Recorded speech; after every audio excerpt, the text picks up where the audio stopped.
Hey everyone, I'm super excited to be sitting down with Ed Zitron. Ed is the host of the Better Offline podcast and a leading critic of the current AI boom.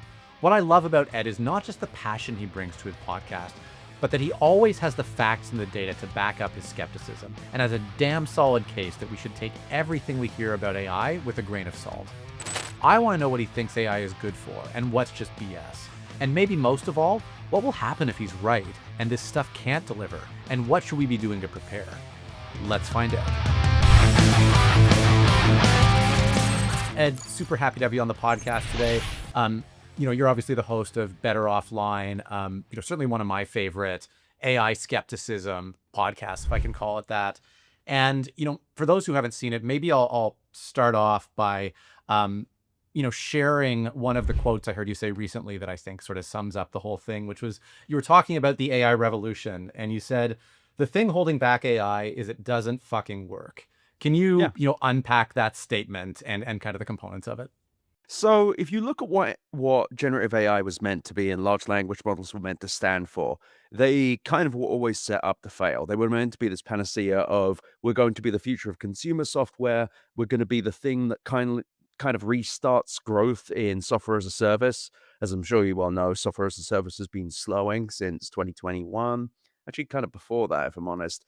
People have been freaking out for several years before COVID, in fact. But generative AI was meant to be this thing you plug it into anything and it just creates new revenue. The problem is that generative AI and large language models are inherently limited by the probabilistic nature of these models. What they can actually do is they can generate, they can summarize. You can put a hat on a hat. You can say, oh, they can do some coding things, but that's really what they can do.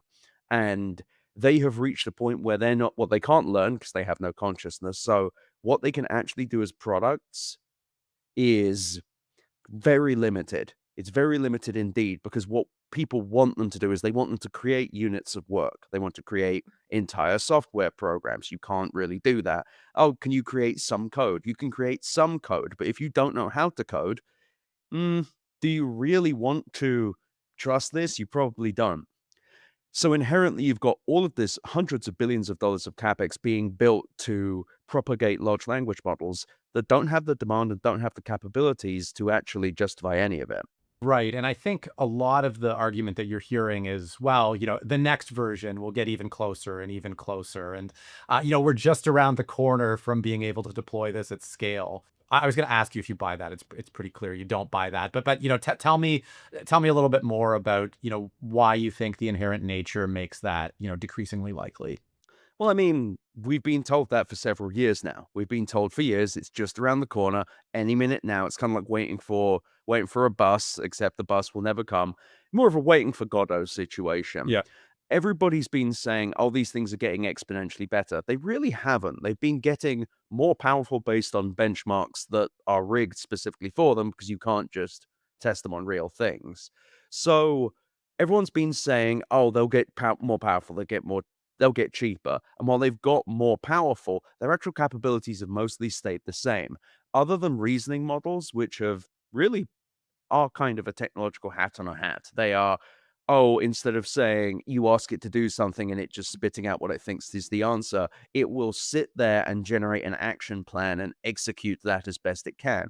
The problem is, the more complex that reasoning effort, the more likely it is to hallucinate. So the upper bounds of coding LLMs getting better has been at the cost of more token burn, because requires more token burn for reasoning models, but more propensity to hallucinate. So basically, the more complex the work you ask it to do, the worse it gets. But really, it comes down to a far simpler point, which is, where are the new things? Where are the new products? Where are the new products that actually matter? Microsoft I just reported this out actually very recently, that Microsoft only has 8 million active paying licenses for Microsoft's 365 AI Copilot, which is a product category. I think business and productivity is 29 billion and a quarter, something like that. If Microsoft can't do it, nobody can. Microsoft is the software juggernaut. They are the software mob. If they can't work this out, nobody can. And Copilot's a really interesting example. And I mean, this is a personal experience. Don't, take it as, the standard truth. But my experience with Copilot has been, like, in a word, underwhelming. I would say. Like, I'm still struggling to figure out what it's actually useful for other than summarizing meeting minutes. And, we put out here a piece of content over a year ago, basically saying, no, Copilot is not ready for prime time. And when we put that out, I mean, I'll be the first to say, I thought like ready for prime time was going to be like weeks away based on some of the hype. Mm-hmm. And it still feels like we're not there. Is that your experience as well? Is that what you're seeing and hearing? Yes, and talking to a number of Copilot customers as well, people are just underwhelmed.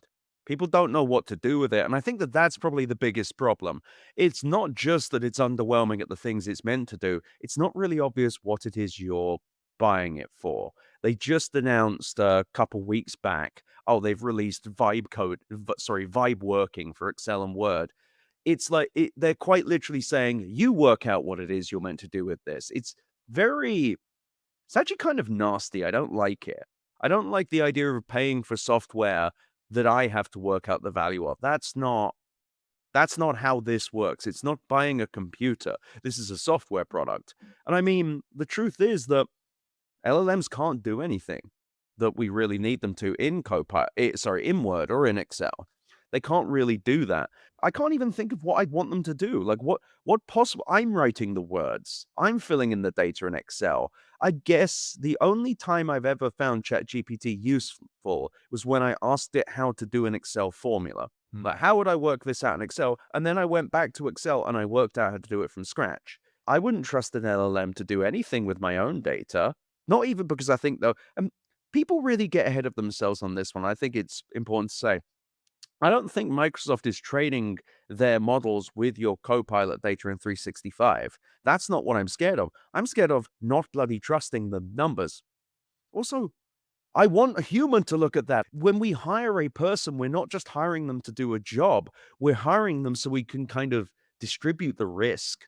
Well, and with that in mind, that's one of the promises of AI that is feeling a little bit dubious, or at least that there's a lot of different views on, is there's this view of, oh, there's going to be this widespread job loss caused by AI in one camp. There's also, the utopians who say, oh, it's going to create a job boom. Do you believe either of those, or do you have a different perspective? I think they're both making it up.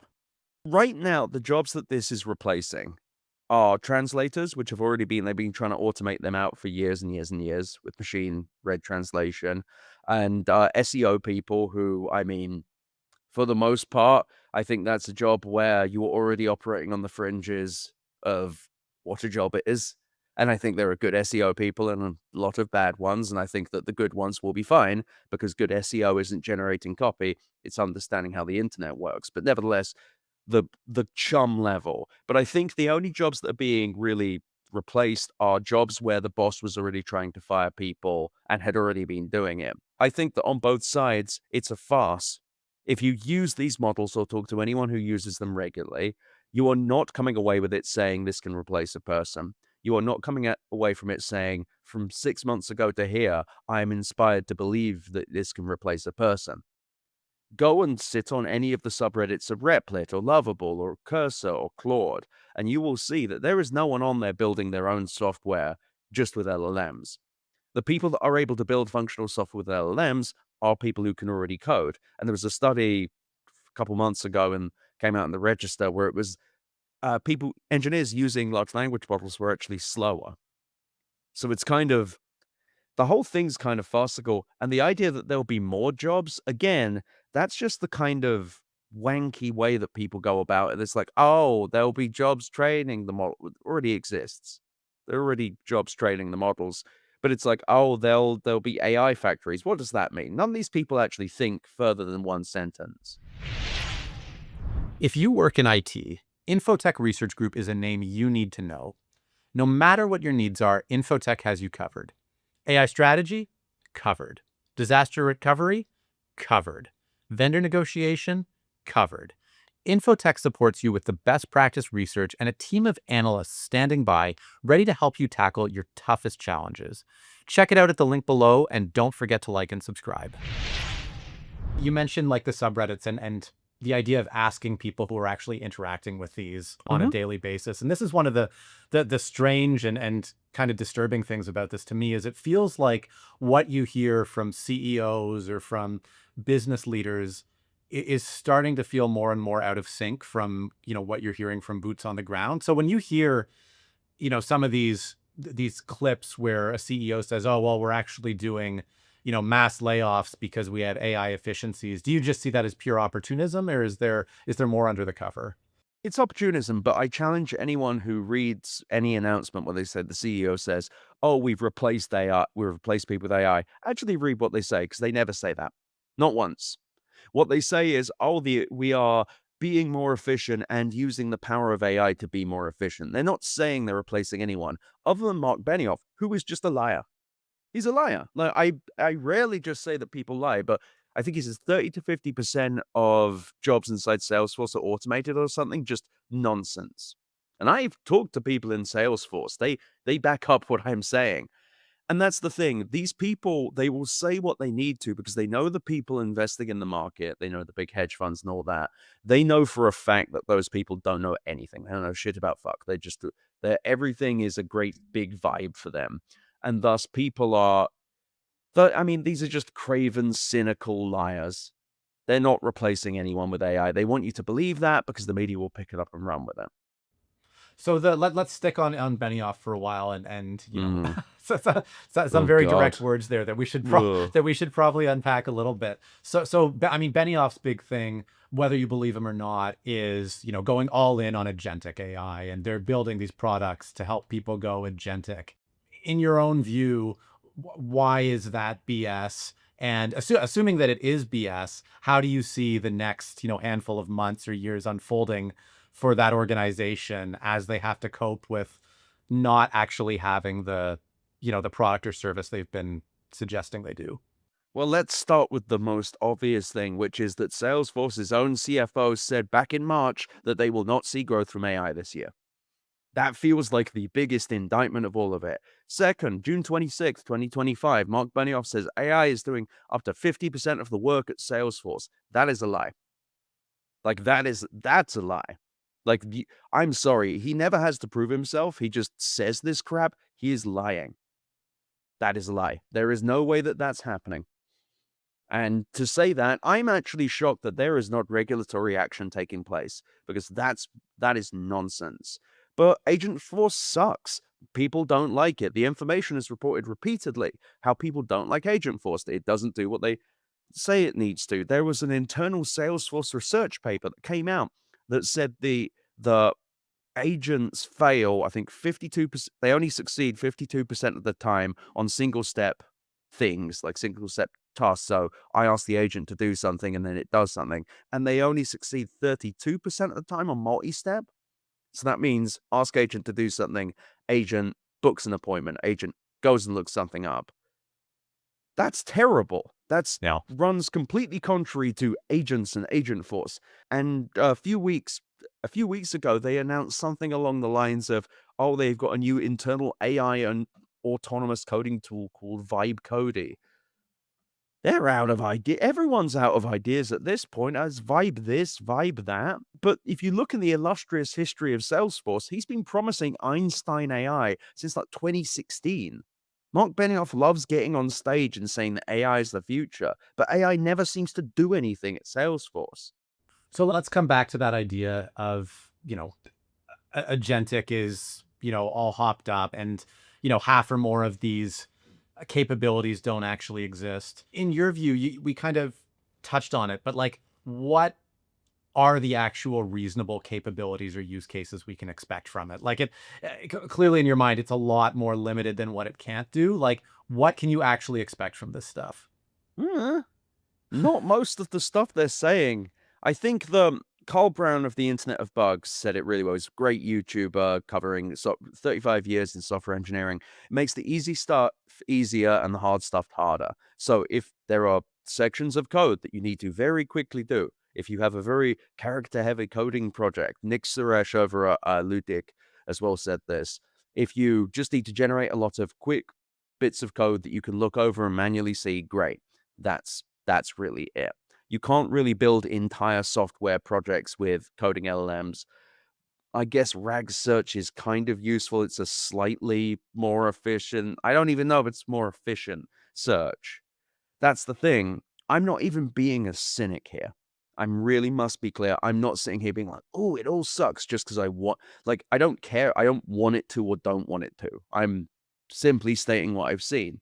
I've yet to see one thing that made me go, oh, that's interesting. And I'm an early adopter. I'm sitting in my office right now. I have a tonal workout machine over there. I have a Corsair 1000D 2 motherboard thing back here. I've got all manner of tech crap on the floor. I love weird new stuff. I have a GPT Win 4, which is a tiny little PlayStation portable looking Windows PC. The buttons are kind of terrible, but I find it fascinating. I can tolerate bad or weird or crappy if there's something interesting it's doing.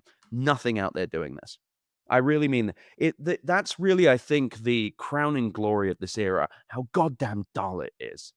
How really just unexciting and lifeless it feels. Because I'm also at my PR day job. I'm spreadsheet heavy.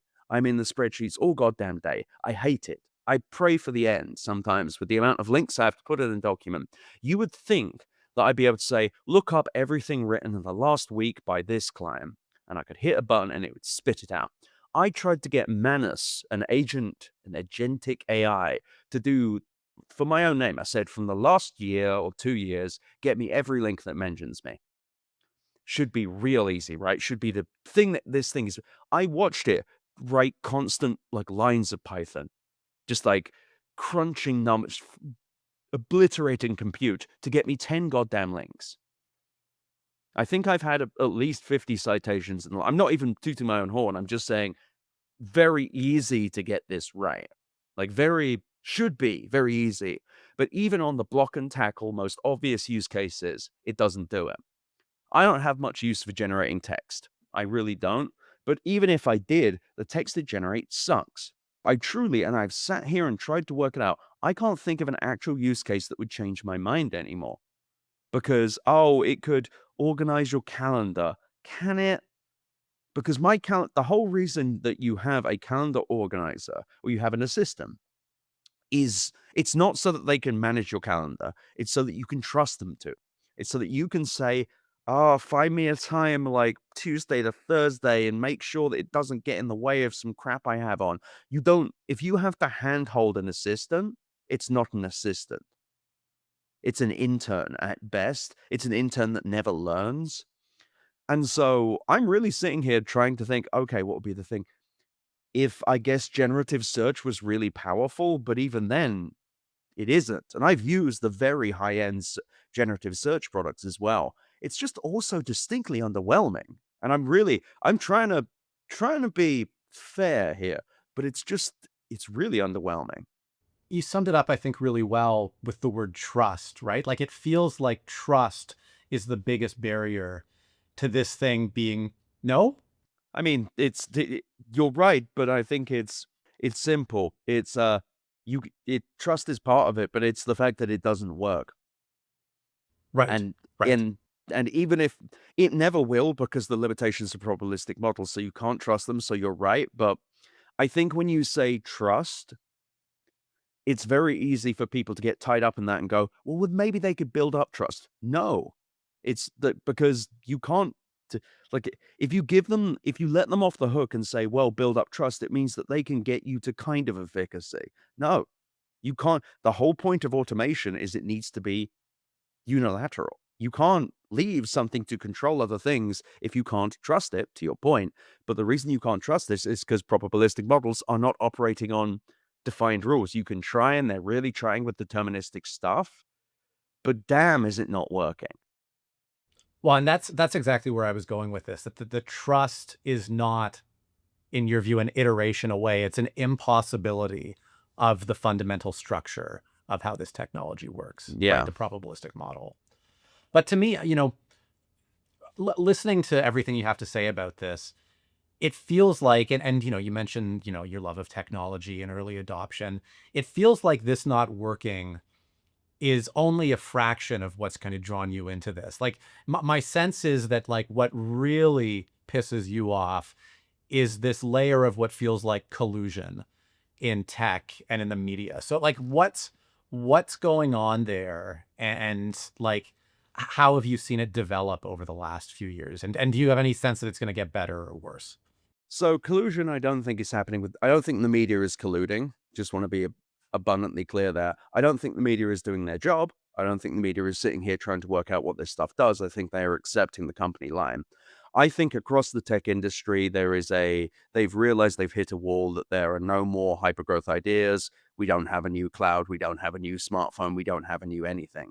We don't have a new SaaS. We don't have a new fuzzy thing to shake at the markets. So everyone chose AI. The collusion, I would say, is the fact that all of them are agreeing to do the same thing so that no one has to stop. The moment that someone stops, that's when it ends. It's the moment one of them says, we don't want to do any of this anymore. None of them want to. They all hate it. It's so obvious. You've got all of them saying it's a bubble or an overbuild at some level, other than Sundar, I think, at this point. Satya Nadella said it might be an overbuild to Dwarkesh Patel. Was it? Yes, Dwarkesh, I think. A few months ago, Mark Zuckerberg just said it like a month ago to Alex Heath. Sam Altman just said it 2 months ago. I mean, they're all saying it's a bubble, so they want to be done. But I think the thing that drew me into it was the fact that the media is acting like it can do things it can't, and also the insane numbers, the billions of dollars burned for bugger all revenue. I think that drew me in because I think that the way when you look at how this is sold in the media, you look at how they talk about it on the earnings calls and such, without ever revealing revenue, they talk about it as this massive revenue driver. When you look at the underlying numbers, they're insane. They're terrible. From my calculations, best case scenario, Microsoft's making about, and they're definitely not making this much. If they had 8 million paying active users and then 4 million more inactive paying users of Copilot AI, and they were all paying $30, you're looking at about $4 billion of annual revenue, which is piss poor for Microsoft. That's dog shit. Like those numbers are, Steve Ballmer would throw a chair through you. And yeah, you've got what, 80 something billion dollars of capex this year for this. And by the way, they give tons of discounts. It's more likely they're making like 2 billion on this, which is still piss poor. Now, Microsoft also stopped announcing their AI revenue. They said it was annualized January 20, whenever they did their January earnings, was the last time they mentioned it, 13 billion annualized, so about 1.08 billion a month.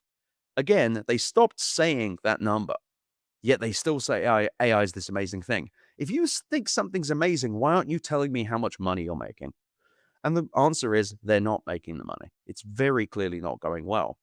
So what's pissing me off is I'm seeing everyone act like, and this has been over a year and a half of this now, everyone acting like this is the next big revenue driver, the next big economic driver, and the only thing it's been driving is hundreds of billions of dollars of capex into data centers full of GPUs from one vendor. Well, and that's the piece that has me most concerned these days. It feels like more and more you're hearing stories of, yes, these big CapEx purchases here, but also, it feels like every week there's some new story about, big tech vendor A, promising, however many tens or hundreds of billions of dollars to big tech vendor C. And it just, you used a word on your podcast that was rattling around in my head, and I haven't heard anyone use it yet, which is it feels Enron-y. I don't know if you said Enron-y or you said Enron, Yeah, but it's it just was like Enron, Nortel. it just feels like what you would expect to see pre a bubble bursting. Like or Yes. like I don't know if it feels like the Russian economy or what. Like it just does not It's feel like very similar. healthy. Yeah. It's very similar to Enron, but Enron was insane. I don't think people recognize how insane Enron was. Like, this is not Enron. This will never get there because Enron was making SPVs and giving their debt to other companies. Honestly, insane, but kind of impressive how insane it was. Just like, yeah, we're going to make a company just to offload all our debt to, and then we're going to get revenue from them. Fraud masters. However, one thing Enron did, but more Nortel and the telecoms giants did during that bubble, was they would give these generous vendor financing packages to people. So they would sell their stuff to someone else with generous credit package. Don't worry about paying me for a minute. I just need this for the earnings. I don't know what Nvidia is doing. I do not have any privileged access. Their accounts receivable are climbing. If those things don't start coming, and to be clear, AR generally climbs. It's not necessarily always a bad sign. In fact, in this case, it could be a good one. NVIDIA loves selling chips. It's great. But revenue growth isn't growing at the same rate as accounts receivable. So I'm kind of like, kind of weird. There's also the fact that 39% of their last quarter revenue came from two resellers, Supermicro and Dell. Supermicro last year was under massive fraud investigation. So always good that that's one of your larger customers. So I think the simplest way of putting it, I've kind of got myself in a tizzy because whenever I think these numbers, I feel insane. It comes down to something simple, which is if there was a healthy market for GPUs, NVIDIA would not be doing this. NVIDIA seeds companies like CoreWeave or Lambda. They invest in them. They become their largest customer, which they sell them GPUs. Those companies, these neo clouds, so CoreWeave will take the debt and the contract and the GPUs, use those as collateral to raise debt, which they will then use to buy more GPUs from NVIDIA. That's not good. That's not a good sign. That's not good at all. That's not what you want to see. But then you get to the much more worrying thing, which is when you go and look at these neoclouds, and just to be clear, a neocloud is just an AI-specific compute company. So like there's Microsoft Azure, there's Google Cloud, there's Amazon Web Services. Those companies sell all kinds of compute. The specific neoclouds, the CoreWeaves, Nebiuses, and Lambdas of the world, they just sell AI compute. Now, the problem with those is when you look at their revenues, their biggest customers are NVIDIA, Microsoft, Amazon, and Meta, and OpenAI. That's not good. That's not a diversified revenue base. And also, when most of your revenue is from hyperscalers that build their own capacity, that's basically them saying, we will quit one day. Like they are just using this so they don't have to raise their own CapEx guidance. Again, this isn't a sign that the industry is doing well. This isn't a sign that people want AI compute. It's a sign that there are hyperscalers that have a vested interest in keeping AI alive. That I would call a form I don't know if it's actual collusion. I don't know what that's actually my biggest question right now. What are they doing with all this compute? Because it certainly isn't useful. I don't know. It's all very weird to me.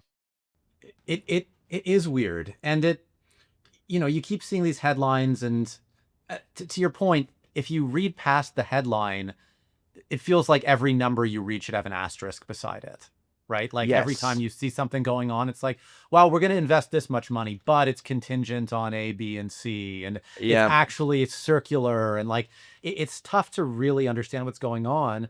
And maybe the most confusing part is the market seems to be rewarding them for it in general. Mhm. Like that, the skepticism doesn't seem like it's permeated the investor layer. And I don't know if that's because there's big institutional investors that are, in on the take or can't have this fail. But I mean, do you have a sense of the mechanism there that's allowing this to continue to like grow versus shrink?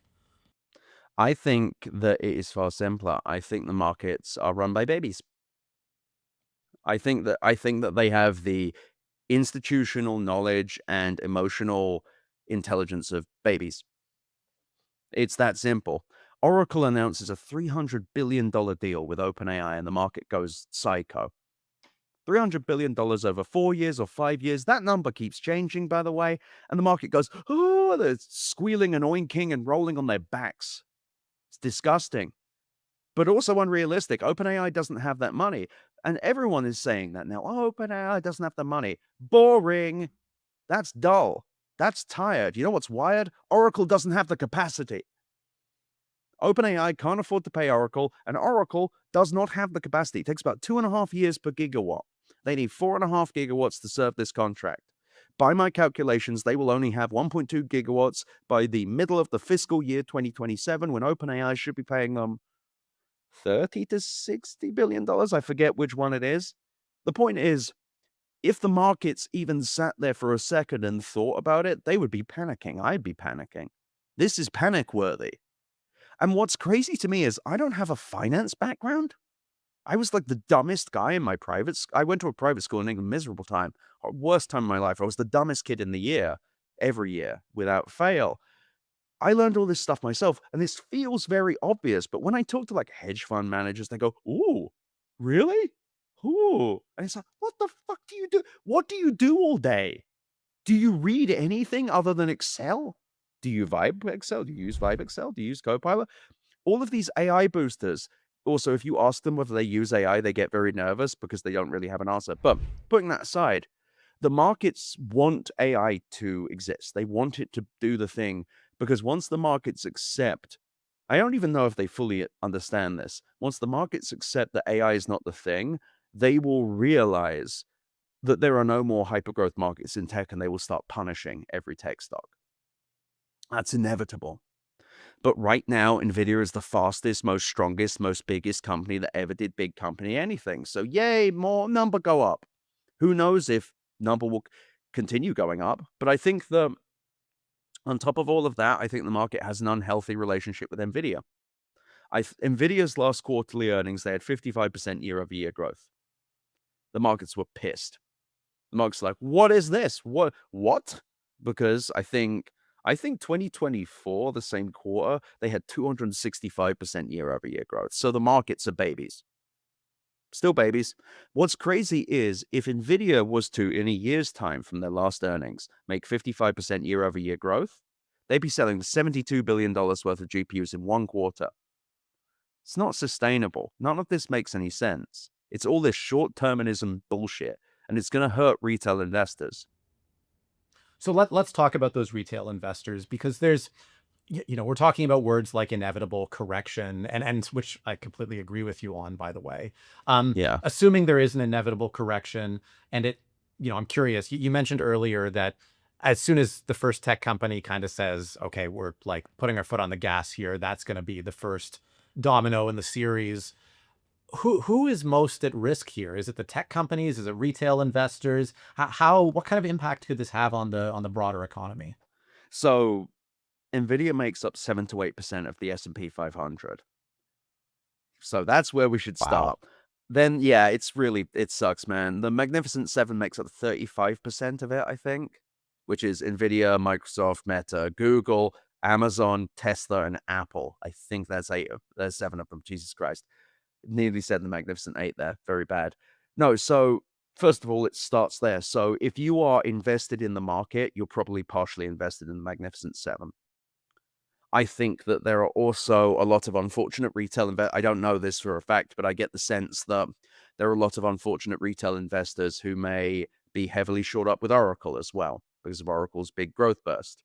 So what's going to happen is when these stocks tank, that like people's retirements, people's 401ks, honestly, just people's Robinhood accounts are going to start looking like a dog's dinner. And the tech companies are going to be fine, other than OpenAI. I think OpenAI dies and gets absorbed into Microsoft. I think Amy Hood unhinges her jaw and just because Microsoft owns all of the research and IP and has access to all of their models and exclusively sells them anyway. So, and they also run all of their infrastructure. So they'll just take the OpenAI sticker, put a Microsoft one on there. They'll be done. But I think that there is going to be apocalyptic terms for startups. Because I think AI took something like 66%. I thought it was 33%.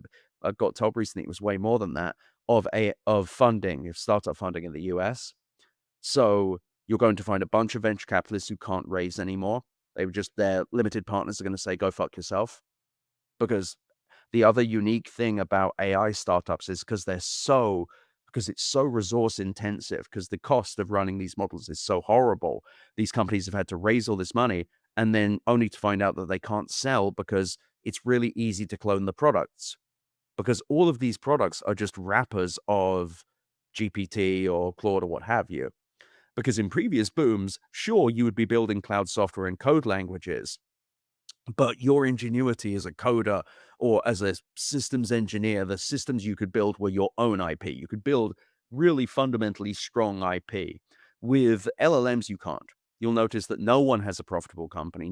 And in fact, no one really appears to be able to sell their companies. I found one AI company, like a true blue generative AI company that actually sold for money. It was Cognigi. I want to say Cognigi. They were a customer support AI company to a public company called NICE I've never heard of. Otherwise, there was one that sold to AMD in 2024. And the rest of them are these weird kind of acquihire situations like Inflection or Windsurf or what have you. Kind of a kludgy point, but there is a reason I'm telling you, which is you're going to have all of these startups, these AI startups, that are going to be sat there with nothing to do. They can get acquired or die. So you'll see a wave of acqui-hires. I also think that you're going to see something I call the subprime AI crisis, which is right now, all of the rates that you're currently paying with, say, Anthropic or OpenAI, they are subsidized heavily. I believe all of them are unprofitable. I think that at some point they're going to crank up the prices. This has actually already happened. I reported this back in June that June or July, I think, that Anthropic and OpenAI released service tiers of priority processing, which means the troll toll. You need to pay this, otherwise you won't have proper uptime, which was never a problem before, but it's a problem now. It's a problem we've created for you. So that is going to get worse. I think they're going to just start increasing the costs of these models on a per million token basis, but that's kind of already happening, and indeed, reasoning models make that happen.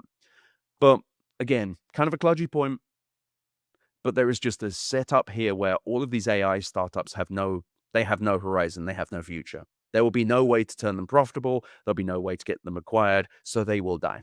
Once that starts happening, it will just become flat out difficult to raise money as a startup, in part because so much venture capital in the US has been jettisoned into AI.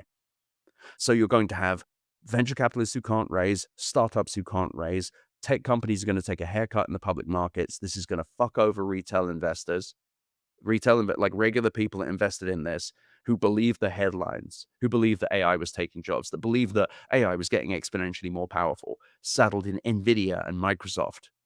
Those companies are going to take a real hit. I also think we're going to see net after effects. I think CoreWeave will die. I really despise CoreWeave. They are antithetical, in my belief, to what technology is. They're not about providing AI compute. They're a debt vehicle wearing computer hats. Like, they are there to raise debt to buy more GPUs. They do not have a ton of real customers. I think they're going to be dead. I think Nebius is going to have similar problems. I think Lambda. I think all of these AI specialists are going to start collapsing because they're so. CoreWeave has $25 billion worth of debt. They lost $300 million in their last quarter. They're going to lose more next. None of this makes sense, but those stocks will get completely plowed. But we're going to see net after effects with companies like Broadcom. Broadcom's meant to get $10 billion from OpenAI next year for AI chips that they built special. Bad news. The information reported a few weeks ago that apparently those chips will have modest rollouts. That's what you want to hear. When you spend $10 billion, the word modest is what you're really looking to tell people. Modesty, everyone. So, on a grander level, once the illusion breaks, because this has all been vibes. It's funny they use the word vibes so much, because that's really what this is, because it has been vibes the entire time. Once the vibe shifts, when fully everyone accepts what they know to be true, what they see in front of their eyes, the collapse will be thorough and horrible. And I think everyone that touched AI is going to get burned on some level. And I think I don't think any of the problem is that all of the ultra rich people will be fine. They already got their money. They already cashed out. I think Satya Nadella is on the way out. I think Amy Hood boots him hard. I think Judson Althoff, who took over a few weeks ago as the CEO of commercial applications. What's Satya do anymore? I think that we're going to see him get booted out. And I reckon Meta is going to be the first to pull out of CapEx. But long story short, retail investors get fucked. They always do. It's always, always, always regular people.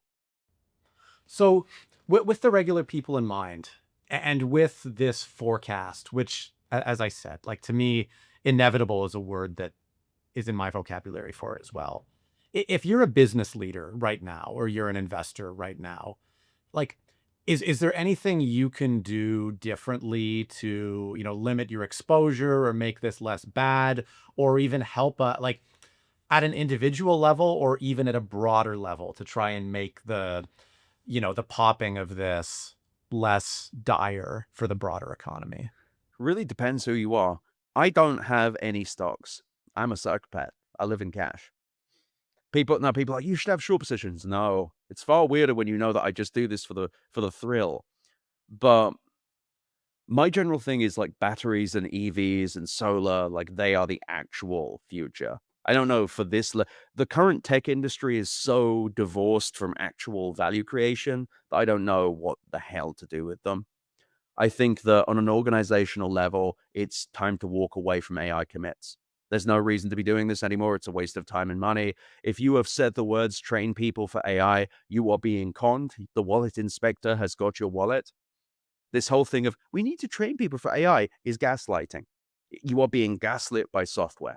The software is inadequate. You are training yourself to, it's kind of like occasionally you'll get like people talking about their dogs training them. This is what's happening. You are learning bad habits because the software sucks. Your dog is also more intelligent. So the thing to do, I think, on a very basic level, is to say, yeah, walk away from these AI commitments. Stop pushing them. If anyone says AI training, say, why do I have to be trained to use this? What is the outcome? That is actually the big question to ask anyone. Just what's the outcome? What do you think? How will we measure the success of this? And if they can't come up with that, say we shouldn't do this. This is expensive and bad. I think that any time I just put out a few weeks ago an 18,000 word kind of compendium of what the case against generative AI. Read it. I know it's kind of selfish, but it's free. Like it's literally, I don't like read it or not. It doesn't really matter. But I go through it in there, but it's learn the talking points, which are these models are unreliable. These products don't do much. And honestly, everyone's saying AI is the future, doesn't use them. That really is it. Bill McDermott from ServiceNow, around the launch of ChatGPT, said everything had to be AI, AI, AI, AI, AI. And that is a quote from the information. Anyone speaking like that, just immediately think this person doesn't use it. Because if they did, in pretty much every software revolution, you can point to them saying, and then I did this with this. Go and watch the original iPhone announcement. Steve Jobs, horrible monster of a person, deadbeat dad, sued by the California district attorney for child support for his kid, and I'm not kidding. It's wild. Nevertheless, his first presentation, he goes, oh yeah, we've got an iPod, got email, got this. Now they're one device. The iPhone's coming out here. He just says what it does. He just says what it does. He says the functions, and then you go, wow, I use function. Wow, I too listen to music and use email and website. Wow. You didn't have to solve the riddle of the Sphinx to know why the future was here. Like that's the biggest insult of all of this to me. It's you can't just have someone go, you've got to use this, it does this. Every single product I've ever used that I've been excited for, someone said, you've got to fucking see this, man. Like I mentioned, so TONAL, it's this workout machine, has magnetic resistance. It can check your form with a camera. You can adjust it for the lifting. When I show people this, they go apeshit because they're like, wow, that's really cool. It's insanely expensive. If you don't use it, it's a terrible waste of money. But the point is, I don't have to explain it much. They see it and they go, wow, that's sick. Even like the iPhone Air. iPhone Air is awesome. It's awesome because it's thin like an iPad Pro and it's got a big screen. It looks nice. Wow, how great. I don't have to advert. Every person I talk to about AI is emphatic in trying to convince me. And it feels like a MLM. It feels like MLM or talking to a polyamorous couple. Like they're constantly trying to convince you that their way of life is the right one and that you simply don't get it. You need to practice compersion so that you can use Chat GPT. It's utter bollocks.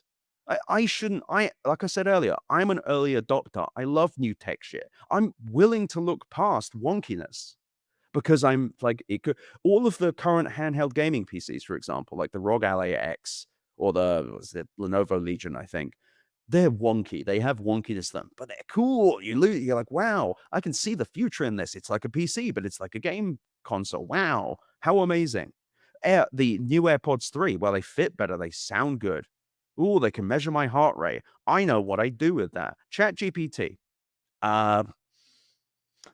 Analyze data. Indeed, when you go on OpenAI's website and you try and read what they say, it's like, oh yeah, ChatGPT could brainstorm ideas. You can analyze documents, I guess. We need $1 trillion. We need $1 trillion because more. Even their own literature, they say like 90% of people just use it to chat. It's not a product. It's a parasite. It feels there's a word that caught my attention earlier that to me encapsulates the best use case for it in business or commerce, which is you said it's like an intern. And it feels like that's what we've built. We've built this like army of free interns, and they're not very good. They don't really know what they're doing, but they're free. So everybody should have their own free intern. Do, But do you buy I, that logic, or is there? I, I think that that is the closest you'll get, and I think it's an insult to interns.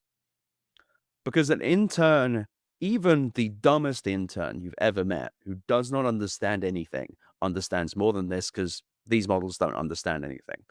People also, even the silliest morons, can learn. You can learn. I'm not even insulting. Not calling interns morons. If interns don't know stuff, it's because you're a shitty boss. Your job is to teach an intern. That's the whole point. That's why they're free. They're free because you are giving them something in return, which is the value of your experience so that they can do a job and potentially do a job for you in the future. So you can say these are like interns in the sense they're useless, in the sense that you need to handhold them on everything. But guess what? Even I started as an intern at a games magazine. I built shelves, I got tea, and indeed I tried to make the tea wrong once, and they showed me how. They knew that scam.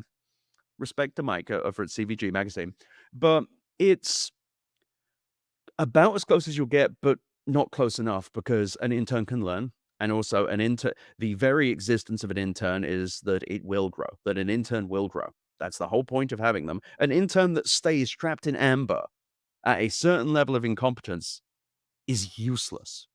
And also kind of like antithetical to what an intern is. Like I said, it's about investing in the future. But I guess if you're an asshole and you think an intern is just a vessel that you allocate outputs to, fine. But I think that that's actually the overall problem. I said this in the article from a few weeks ago. It's these executives see every job as a unit of work. We are not on a podcast talking. We are just talking for a certain amount of time. There is no The value here is the fact that our mouths open and noises come out. It's not really about the noises themselves. When you are writing, it's just about making 800 words and there's meaning in there, I guess. It's not really about, they see everything as outputs. They see software engineering as just coding, when that's not true at all. It's software engineering. It's systems architecture. It's making sure things work now and you leave enough comments so that things work in the future and you build things in a logical way that doesn't break when you add stuff. And of course, people would think, oh, that's what an intern is. They're just units of work that happens to have a heart and a body and a brain, allegedly. When in fact, an intern is promise and opportunity and hope. And if you see them as something else, you're an asshole, but you're also just wrong. So yeah, if you see interns as this empty vessel for your theoretical job, great. But I don't know, man. I've never taken on an intern. I've mentored a few people, but generally the most exciting and fun thing about having a young person working for you on any level is that they want to learn, that they're excited to, that they grow with you and grow for themselves and then eventually leave you and go and do their own thing. Having a trapped in amber intern that vaguely resembles a work product, that's useless.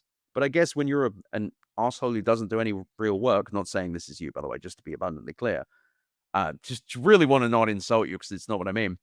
Yeah, of course that is it. But it's so weird as well. It's like, wow, even if that was true, even if this intern thing was true, wow, we've given these companies, I think OpenAI's effective cost, if you include Microsoft's investment in CapEx, is like $100 and something billion. Wow, that's a really expensive intern, man. That's so expensive.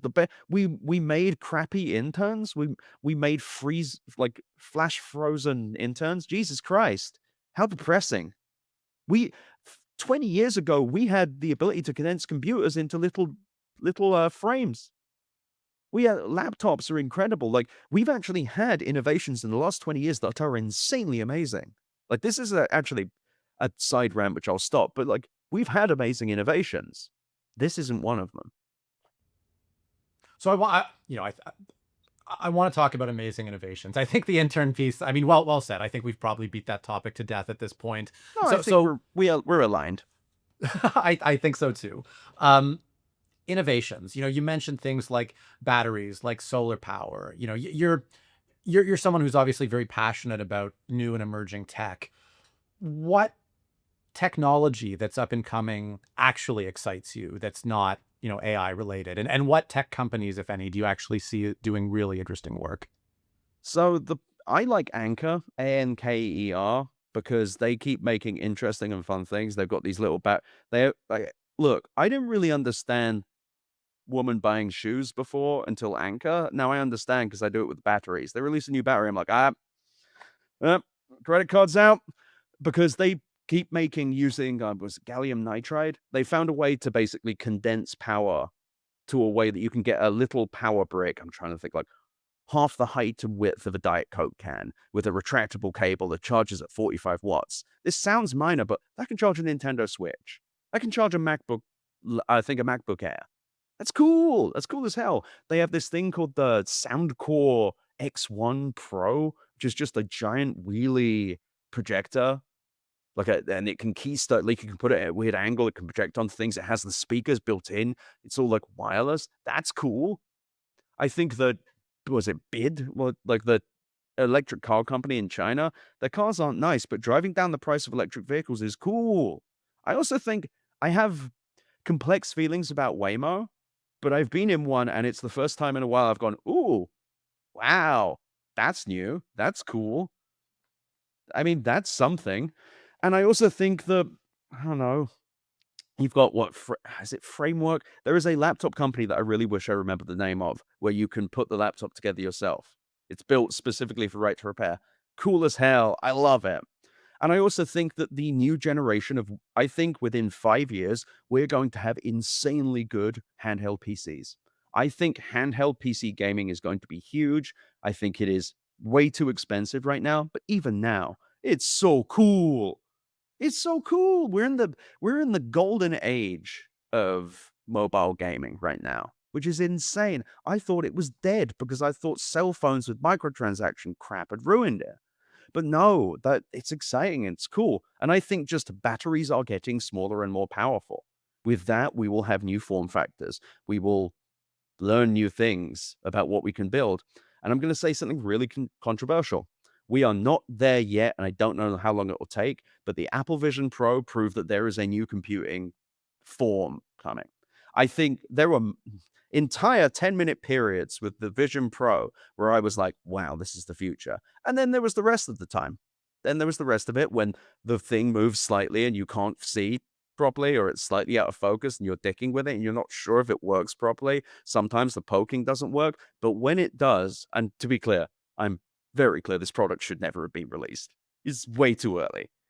But man, you see it and you're like, ooh, these are surmountable problems. These are things that they can work out. You can see the promise. I don't see any promise in generative AI.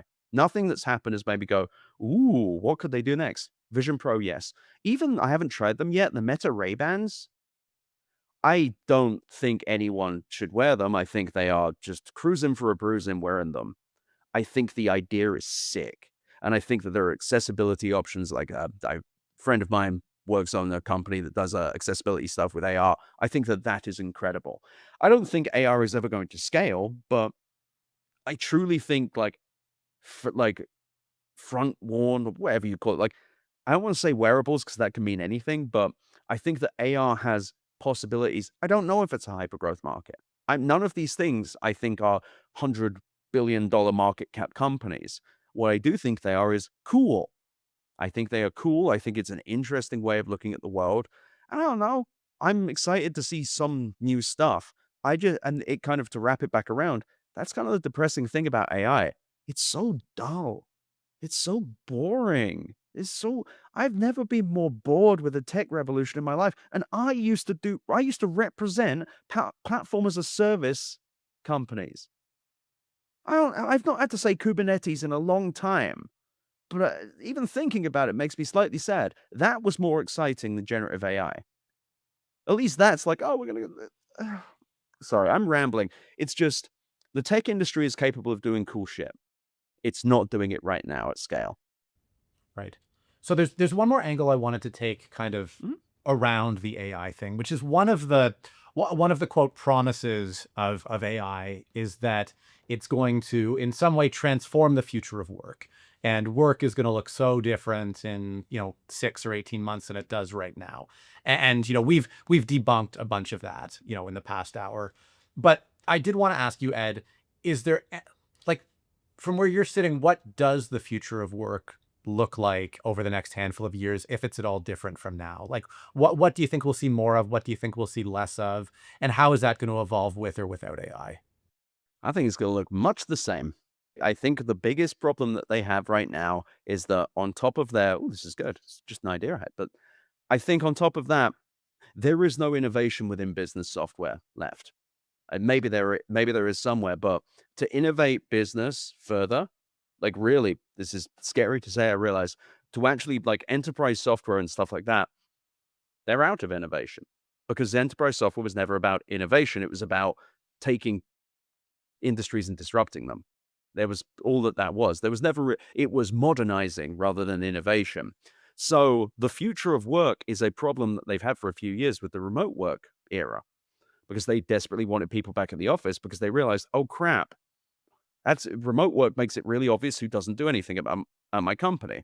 AI comes along and they're excited because, well, it means they can fire some people, but it also means that they can make some of their useless people useful. Problem is AI doesn't do that. AI actually doesn't really do anything. So the future of work is going to look very much the same in a few years. I truly think that AI is not having a meaningful effect on the enterprise. It's kind of been proven through multiple studies at this point.